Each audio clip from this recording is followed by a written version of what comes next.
In this video, we are going to cover the 8 different helicopter pilot licenses in 8 minutes or less.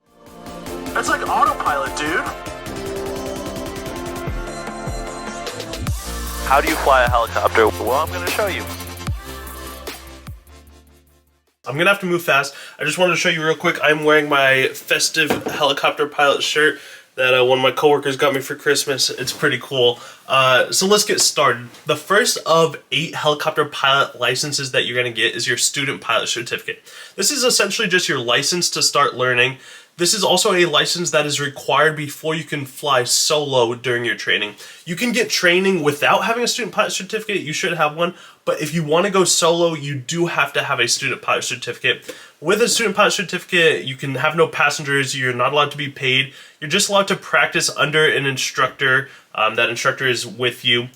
There is no written test required to get a student pilot certificate, but you will need a medical certificate and an instructor endorsement. And that's kind of it. A student pilot certificate is just that. You're just learning how to fly a helicopter. The next one, a private pilot's license. This is the first official pilot's license. This takes a ton of work. This is like one of the biggest hurdles. After this, you're an official helicopter pilot. So just some couple things to run through. Minimum age should be to get this is 17 years old. The FAA requires 40 hours of flight time. In my experience, most pilots need about 40 to 70 hours of flight time. You do have to take a written test for this. So you go to an FAA testing center and you go online, and I think it's either 50 or 60 questions, multiple choice, and you have to pass that with a 70% margin. It's pretty easy. And then once you have all of the flight experience done and you and your instructor both feel like you're ready, you're gonna go for a check ride with a designated pilot examiner. You're gonna do this check ride. It's got 2 portions, an oral portion and a flight portion. If you fail on anything in either the oral portion or the flight portion, you're out.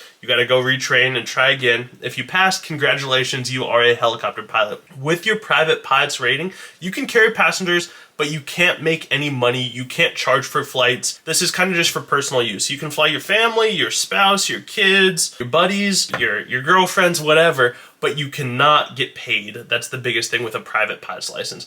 All right, continuing on, we're 3 minutes in. Commercial pilot's license. Commercial pilot's license, this is where you kind of get to be paid and you really get to work as a helicopter pilot. Minimum age, you have to be 18. The FAA requires 150 flight hours. That's pretty accurate. Most people can get their commercial in just about 150 hours.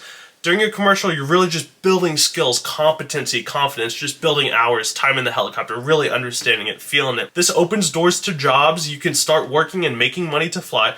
Potential jobs exist like aerial tours and photography. However, finding a job with low hours like 150 is extremely difficult. Yes, even though you are qualified to go work and make money, it's very hard to find a job. I don't know of anyone that at 150 hours was really able to go find work. Maybe 200, 250, yeah, you're starting to get in that round area.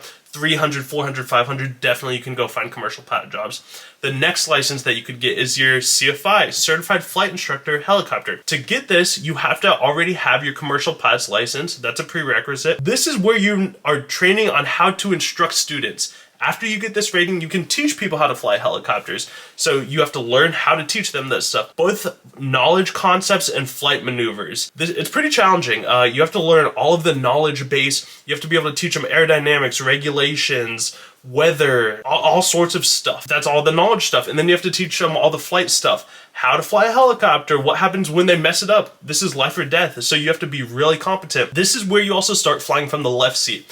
If you don't know, if you're looking at a helicopter forward-facing, this is kind of backwards, but the pilot is on the right side, and then the co-pilot or the instructor typically sits on the left side. So if you're looking at it this way, the pilot is on the right side, the co-pilot is on the left side. So you have to switch seats now, and it's kind of weird to fly the helicopter from the different seat. You get used to it, but it is kind of interesting.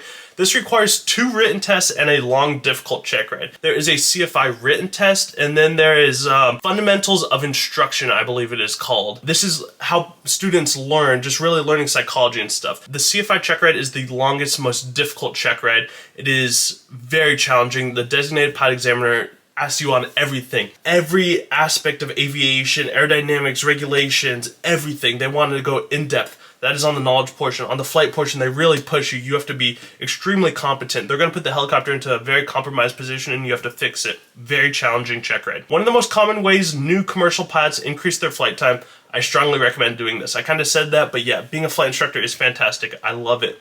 I'm gonna keep going here. Instrument rating. Required to fly in poor weather conditions. This is using the cockpit instruments alone.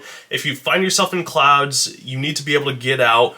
Most jobs require you to have an instrument rating. So this requires 40 hours of, you're gonna get 40 hours of flight time learning how to fly instruments. There's a written test and a pretty difficult check ride. It's just hard because you've never done this stuff before. It's kind of a challenging check ride. This is critical for careers in emergency medical services, EMS, offshore transport, corporate aviation.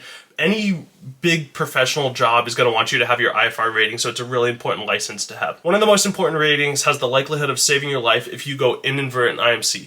If you punch in to the clouds, to the soup, if you fly into bad weather, you need to be able to get yourself out flying solely off the instruments. The next rating is your Certified Flight Instructor Instrument, CFII. This requires you to have your CFI helicopter and instrument rating already. This allows you to now teach people how to fly in instrument conditions, flying with no outside visual reference. A note I added here is if you want to work as a CFI at a flight school, this rating is great to have and it will give you advantage over other CFI candidates. If you think about it, if you're just a regular CFI and then there's a CFI that also has the instrument rating, they might get picked up because they're going to be able to cater to more students. So this is something that you might want to go get. It looks really good on a resume and it teaches you a lot of stuff, so it's really valuable. Airline transport pilot, we'll run over this one real quick. You have to be 23. This requires 1,200 hours of flight time, including night and cross-country flying.